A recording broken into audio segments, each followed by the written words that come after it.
अगर आपने हमारे YouTube चैनल को अब तक सब्सक्राइब नहीं किया है तो आपको यहाँ सब्सक्राइब बटन दिख रहा है, इस पर आप क्लिक कीजिए और हमें सब्सक्राइब कर लीजिए। और साथ ही साथ इसके सामने एक नोटिफिकेशन बेल आ रहा है, इसे भी आप इनेबल कर दीजिए ताकि आपको तुरंत नोटिफिकेशन मिले जब भी हम कोई नई वीडियो अपलोड करें।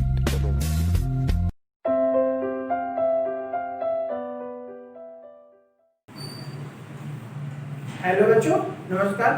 वेलकम टू गर्गाइजेशन पीएससी अकेडमी। तो बच्चों कैसे हैं आप लोग सभी? मैं आशा करता हूं कि आप लोग सभी अच्छे होंगे और घर में मन लगा करके पढ़ रहे होंगे।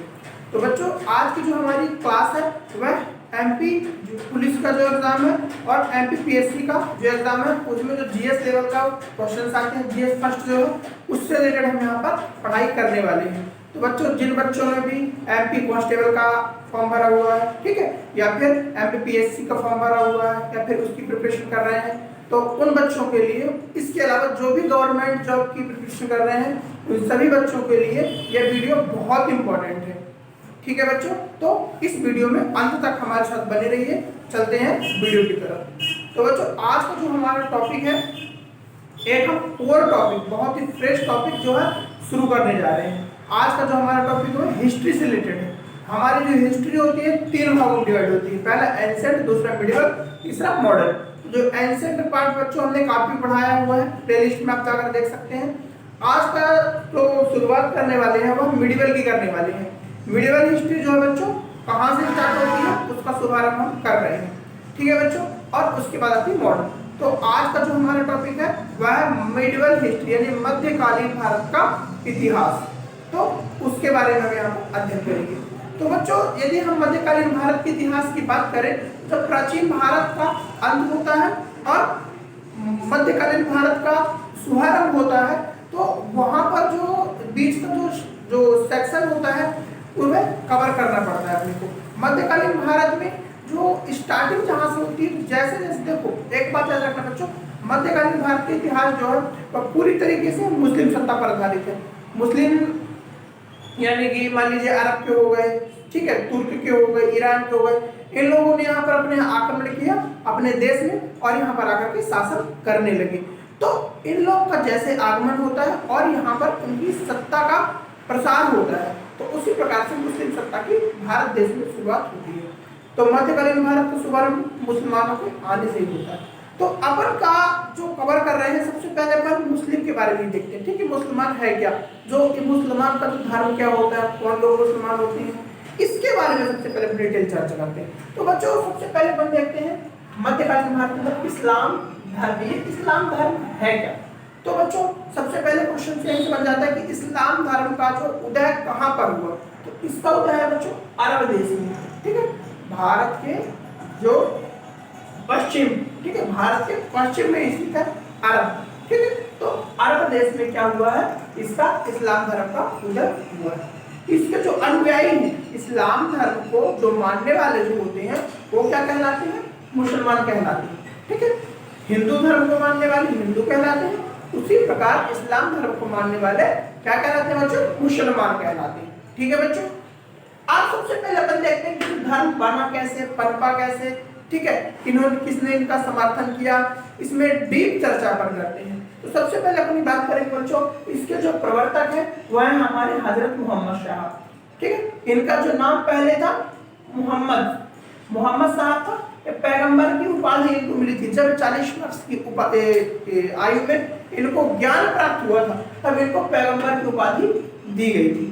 अब बच्चों इनके बारे में सबसे पहले देखिए क्या रहता है, कोई भी धर्म का, किसी भी धर्म का जो प्रवर्तक रहता है, आप सिख ले लो, जैनिज्म ले लो, बौद्ध ले लो, से बौद्ध पर पढ़ते हैं। तो बौद्ध में इंपॉर्टेंट कौन है बच्चों, गौतम बुद्ध, क्योंकि बौद्ध धर्म की जो नींव ही रखी थी किसने रखा था, गौतम बुद्ध ने रखा था। जब अपन जैन में बात करते हैं, ठीक है, तो जैन के जो फर्स्ट थे ये सब जैन हो गए, ठीक है, लेकिन जो महावीर स्वामी थे उन्होंने ज्यादा प्रचार प्रसार किया, इसलिए ज्यादा नाम किनका आता, महावीर स्वामी का आता, तो महावीर स्वामी हो गए। सिख में अपन देखते हैं, ठीक है, गुरु नानक देव हो गए। तो हर एक धर्म के प्रवर्तक मोस्ट इंपोर्टेंट होते हैं, क्यों, क्योंकि जो प्रवर्तक होते हैं उन्हीं के अनुसार क्या होता है, पूरा का पूरा धर्म क्या होता है, फलीभूत होता है, पूरे धर्म को चलाने के लिए उनका इंपॉर्टेंट रोल होता है। तो यहाँ पर देखते हैं इनका जो जन्म हुआ था 570 एडी में, ठीक है, यानी कि 570 ईस्वी में इनका जन्म कहाँ हुआ था बच्चों, अरब के मक्का में हुआ, ठीक है। मक्का में हुआ था। और इनके जो कबीले का नाम था बच्चों कुरैश कबीले। पहले क्या था, जो अरब था, पूरा अरब देश वह छोटे छोटे कबीलों में बटा हुआ था। इनफैक्ट अपन देश की बात करें तो क्या होता था, जो बड़े बड़े जो इम्पोर्टेंट जो प्लेसेस होते वहां पर तो राजा राज करता था। लेकिन इनफैक्ट जो छोटे छोटे जो कह लीजिए परिवार कह लीजिए या फिर छोटे छोटे ग्रुपिंग कह लीजिए, तो वहाँ के जो मेल होते थे वह कबीला होता था। और कबीले का जो प्रमुख होता था वह पूरे कबीले का क्या करता था, देख रेख करता था, निर्धारण करता था। इस प्रकार जो मक्का अरब का पूरा जो था पूरा कबीले में था। जब खिलजी आप देखते हैं, खिलजी वंश में तो जलालुद्दीन खिलजी था, वो क्या था, कोई राजा थोड़ी था, वो कबीले का प्रमुख था, वह एक कबीले का प्रमुख था। और जब उसको फिर जो जलालुद्दीन खिलजी को वहां पर बुलाया गया था, दिल्ली क्या है के लिए बुलाया गया था, वहां पर जो राजपाट था उसकी रक्षा करने के लिए, ध्यान रखने के लिए। लेकिन जैसे ही सत्ता कमजोर पड़ती है तो जलालुद्दीन खिलजी क्या करता है, तख्त पर हमला कर देता है और तख्त पर अपना राज और गद्दी को प्राप्त कर लेता है। समझ रहे हैं? तो उस समय जो था वहां पर पूरी तरीके से कबीले थे, पूरी तरीके से। तो इसी प्रकार का एक जो कबीला था कुरैश कबीला, उसमें जो जन्मे थे हमारे मोहम्मद साहब। ठीक है बच्चों, अब इनकी थोड़ा सा फैमिली में बन जाएंगे। तो इनकी माता जी का नाम था अमीना और इनके पिता का नाम था अब्दुल्ला। यानी कि इनके जो इनकी माँ थी उनका नाम अमीना था और इनके पिता का नाम अब्दुल्ला था। इनकी मृत्यु कब होती है बच्चों, 570 एडी। सॉरी गलत हो गया, 632 एडी होती है। 570 एडी में जन्म होता है और 632 एडी में इनकी क्या होती है, मृत्यु होती है। अब बच्चों इसमें अपन देखते हैं कि थोड़ा सा इनके लाइफ के अंदर अपन जाते हैं। तो इनका जो विवाह हुआ था वह हुआ था खदीजा, एक विधवा थी। ठीक है, तो 25 वर्ष के आयु में इनका विवाह खदीजा से हुआ था। खदीजा नाम की एक विधवा थी, उनसे इन्होंने विवाह कर लिया। और 40 वर्ष की आयु में क्या हुआ, ये पैगंबर बने, वह इस्लाम धर्म का प्रचार किया। यानी कि जब 40 साल के होते हैं तब क्या बन जाते हैं, पैगंबर बन जाते हैं। यानी कि इनको ज्ञान की प्राप्ति हो जाती है और ईश्वर को कैसे पाया जा सकता है, ईश्वर क्या होता है, जीवन के सत्य क्या है, जीवन के झूठ क्या है, सारी बातों की इन्फॉर्मेशन इनको मिल जाती है। नॉलेज गेन हो जाता है। ऐसा गौतम बुद्ध को प्राप्त होता क्या है, ठीक है, जैन धर्म में महावीर स्वामी को प्राप्त होता क्या है, उसी प्रकार से इनको भी क्या हो जाती है बच्चों, ज्ञान की प्राप्ति हो जाती है। जब इनको ज्ञान की प्राप्ति होती है तो इसके बाद अपने ज्ञान का प्रसार करने के लिए सबसे जो पहला शिष्य बनाते हैं वो अपनी पत्नी खदीजा को ही बनाते हैं। ये जो मैं जितने भी क्वेश्चन बता रहा हूँ, क्वेश्चन बिल्कुल पीएससी में देख लो, पुलिस में देख लो, जीएस लेवल में सीधे आते हैं, एनटीपीसी ग्रुप डी सीधे मतलब जीएस में पूछते हैं कि इस्लाम धर्म का उदय कहाँ पर हुआ। ऑप्शन अरब, यूरोप, भारत, पाकिस्तान। कई लोग तो पाकिस्तान मार देते, बोले पाकिस्तान में बहुत है तो पाकिस्तान लगा, तो नहीं, अरब में हुआ था। इसके प्रवर्तक कौन होते हैं, ठीक है। अभी कभी पैगंबर हजरत मोहम्मद के बारे में पूछ लेते हैं कि पिताजी का नाम क्या था, इनका जन्म कहाँ पर हुआ था, तो कई लोग मदीना लगा के आ जाते हैं। समझ रहे हैं बात को, कहाँ लगा देते हैं, मक्का में हुआ था इनका जन्म, ठीक है। सॉरी। अब बच्चों ये क्या हुआ, इनकी पहली जो शिष्या बनी खदीजा बनी। एक बात याद रखना बच्चों, कभी जब भी कोई नए धर्म को बनता है या फिर कोई नई चीज की शुरुआत होती है तो उसकी प्रशंसा के साथ साथ क्या होता है बच्चों, उसका विरोध भी बहुत होता है। उसका विरोध क्यों होता है, विरोध क्योंकि क्या होता है, जब कोई नई चीज आती है ना तो क्या उसके पॉजिटिव इफेक्ट भी रहते हैं और उसके नेगेटिव इफेक्ट भी रहते हैं। अपन सपोजली बात करें कि स्मार्टफोन की, देखें स्मार्टफोन बहुत ही बेस्ट है एक व्यक्ति के लिए, उसके सारे काम आसान करता है। आपको कहीं पे भी कुछ पे करना हो, ऑनलाइन आप पे कर सकते हो, ठीक है। कुछ चीज़ आपको नेट से सर्च करना हो, नेट से कुछ काम करना हो, तो सारे काम आप कर सकते हो।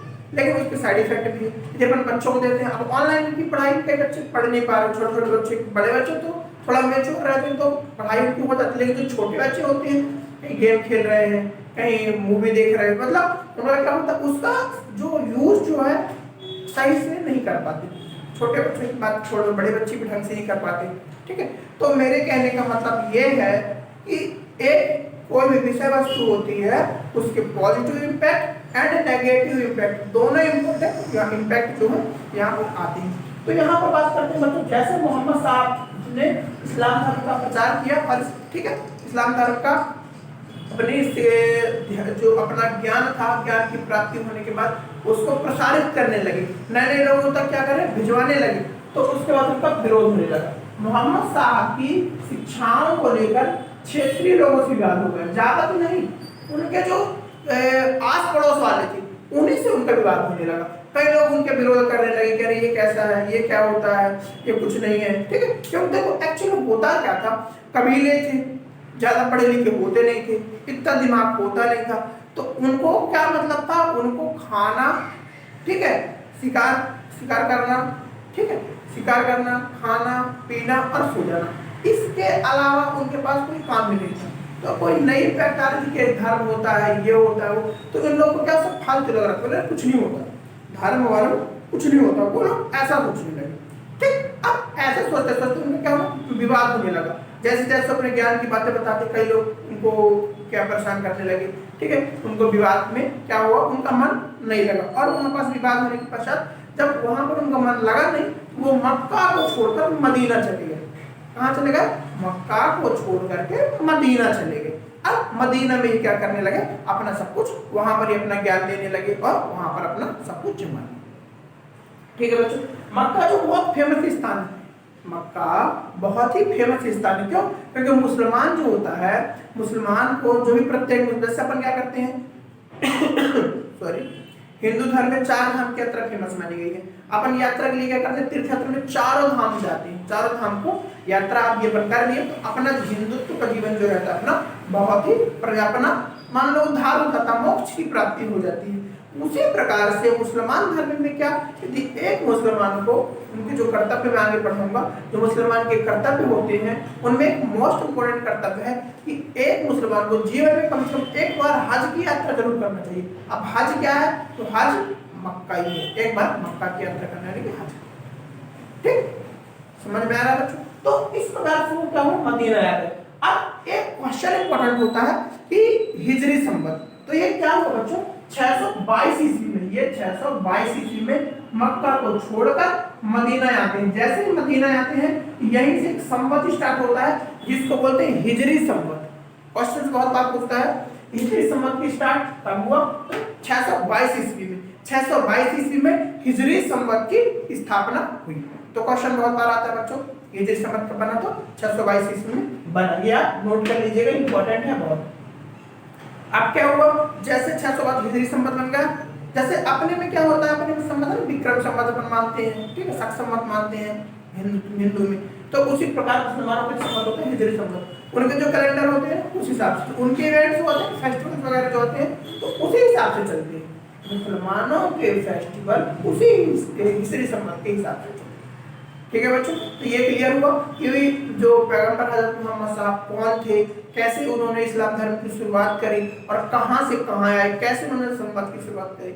अब इतना हुआ, आगे कहां निकाल जाती बच्चों, तो इन्होंने क्या किया, मुस्लिम राज्य की स्थापना करी, मुस्लिम राज्य की स्थापना करी। यानी कि पहले क्या था, एक कबीला जो था, कबीलों पे शासन चलता था, कबीले छोटे छोटे अपना क्या करते थे, वर्चस्व बनाते थे। लेकिन जो पैगंबर मोहम्मद साहब थे, इन्होंने क्या करा, मुस्लिम राज्य की स्थापना कर दी, क्या मुस्लिम एक राज्य बना दिया, पूरी तरीके से मुस्लिम राज्य बना दिया। अब वहां पर मुस्लिम राज्य में क्या होगा, मुसलमान ही होंगे, और मुस्लिम राज्य की स्थापना की और ये इन्होंने मक्का को केंद्र बनाया।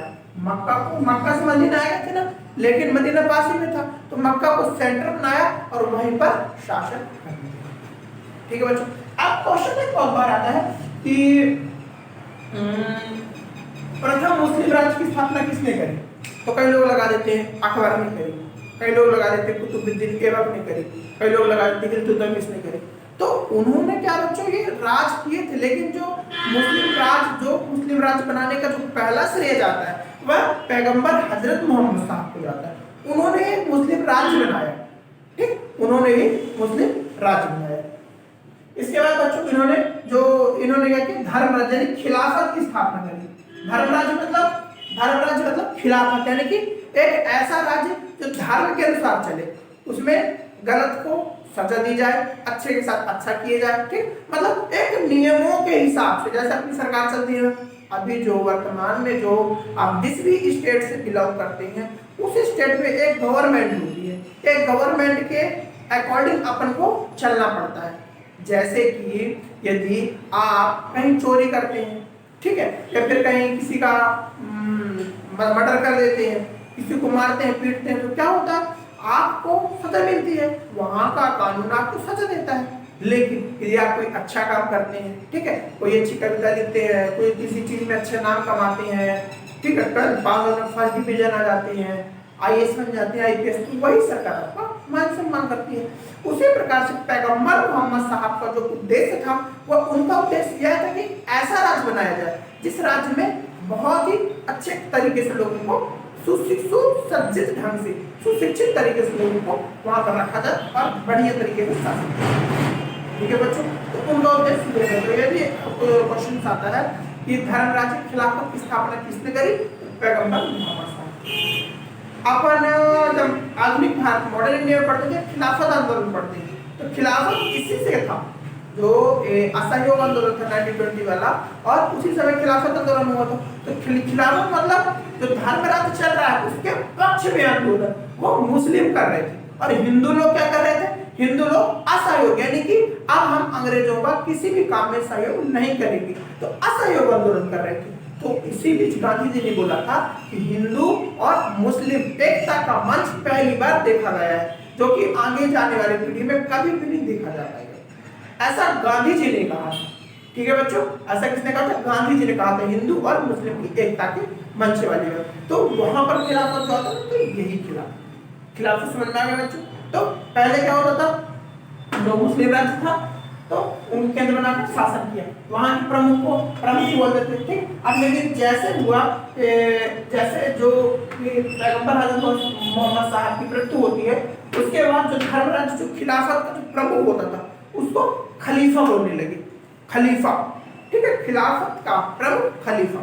अब बता दो खलीफा की थोड़ा सा डिटेल बताता हूँ। क्या होता था, जब अपने यहाँ मोहम्मद गौरी का आक्रमण होता है, ठीक, मोहम्मद बिन कासिम का आक्रमण होता है, तो जैसे जैसे ये लोग, तो क्या होता है कि जैसे मोहम्मद बिन कासिम जो था, तो उसका उद्देश्य तो क्या था, यहाँ से लूटपाट करना था, लूटपाट करता वो चला जाता। लेकिन जो मोहम्मद गौरी आता है, तो मोहम्मद गौरी थोड़ा सा सत्ता स्थापित करने की इच्छुक रहता है, लेकिन थोड़ा सा करने के बाद वो चला जाता है। अगर कुतुबुद्दीन ऐबक शासक बनता है, तो क्या करता है, वो खलीफा से इजाजत लेता है, यानी कि मेन जो है पूरे मुस्लिम साम्राज्य का प्रमुख एक ही है, खलीफा।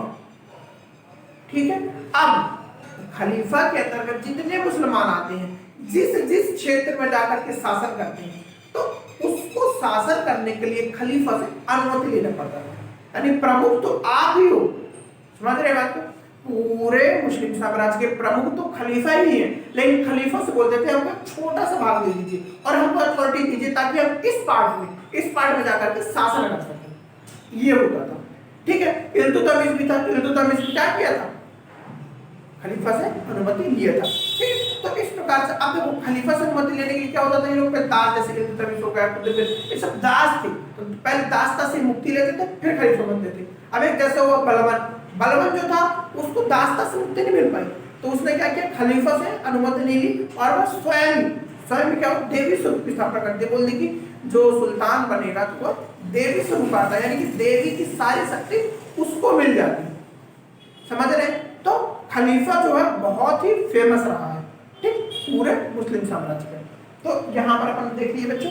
अब थोड़ा सा आगे चलते हैं, देखते हैं कि इनके बाद पैगंबर मोहम्मद साहब ने 632 ईस्वी तक तो किया शासन। जैसे इनकी डेथ होती है, तो उसके बाद जो 4 मेन हुए खलीफा, पहला हजरत अबू बकर, दूसरा हजरत उमर, तीसरा हजरत उस्मान, और चौथा हजरत अली।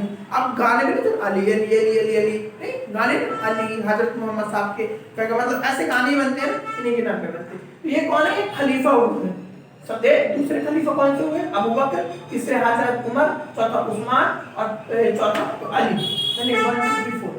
इसके बाद जैसे खलीफा के जैसे यहाँ पे हजरत अली के बाद जो हुआ, हजरत अली की जैसे डेथ होती है, तो एक नया वंश आता है, उमैया वंश। क्या आता है, उमैया वंश। उमैया वंश के एक जो व्यक्ति होता है उमैया, तो उमैया तो इसके बाद खलीफा बनता है। अब इसके पहले क्या होता था, ये जो खलीफा बनते थे, तो ये जो चारों थी, ये पैगंबर मोहम्मद साहब के बहुत ही करीब थी, ठीक है। जो व्यक्ति ज्यादा करीबी होता है उसको जल्दी पद मिल जाता है। पॉलिटिक्स में देख लो, अब पॉलिटिक्स में देख लो, यदि आप जिस नेता के ज्यादा करीब रहेंगे तो आने वाले समय में कुछ ना कुछ पद आपको मिल ही जाएगा।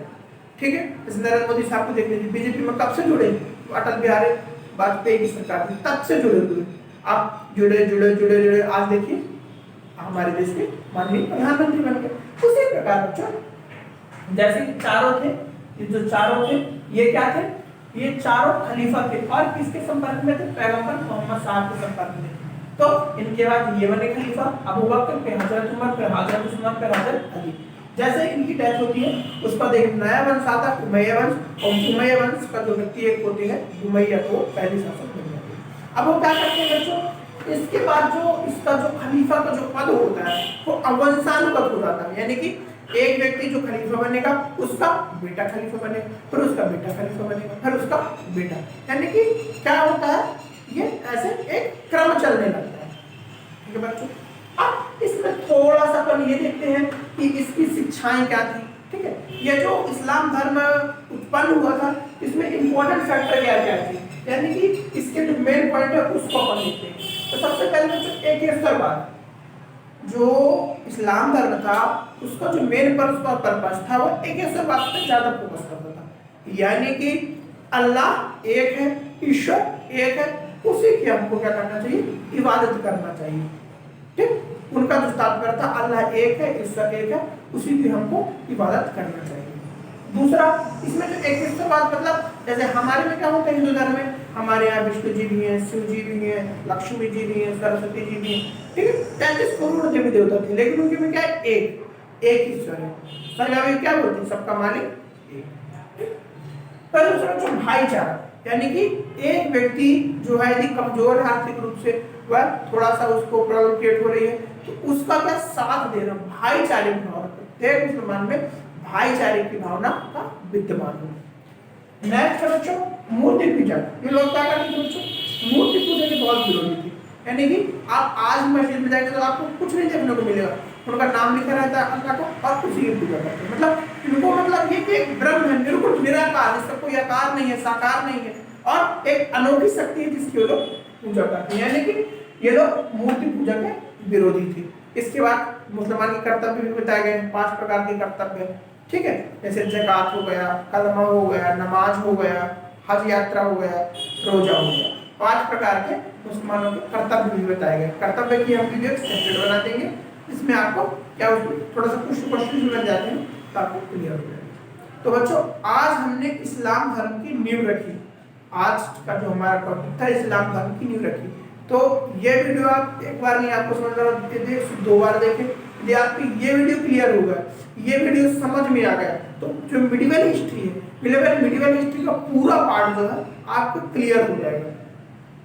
समझ रहे हैं बच्चों, क्योंकि मैंने बेस बताया है, मध्यकालीन भारत के पूरा बेस बताया, उसका आधार बताया क्या है। यदि आपको ये समझ में आ गया तो पूरा मध्यकालीन भारत आपका चुटकियों में समझ में आ जाएगा। तो ये वीडियो को जरूर देखें, और ये वीडियो आपको कैसा लगा, इस वीडियो को लाइक करें और इस वीडियो को कमेंट जरूर करें बच्चों, ये वीडियो आपको कैसा लगा। ठीक। और जो वीडियो मेरी आपको समझ में नहीं आया हो तो उसका आप कमेंट सेक्शन में मेंशन कर दें, हम आपकी उस प्रॉब्लम को सॉल्व करने का प्रयास करेंगे। ठीक है बच्चों, तो मिलते हैं नेक्स्ट वीडियो में नए लेक्चर के साथ। तब तक आप पढ़ाई करिए मन लगा करके, ताकि आपकी इस बार सिलेक्शन हो जाए। थैंक यू बच्चों।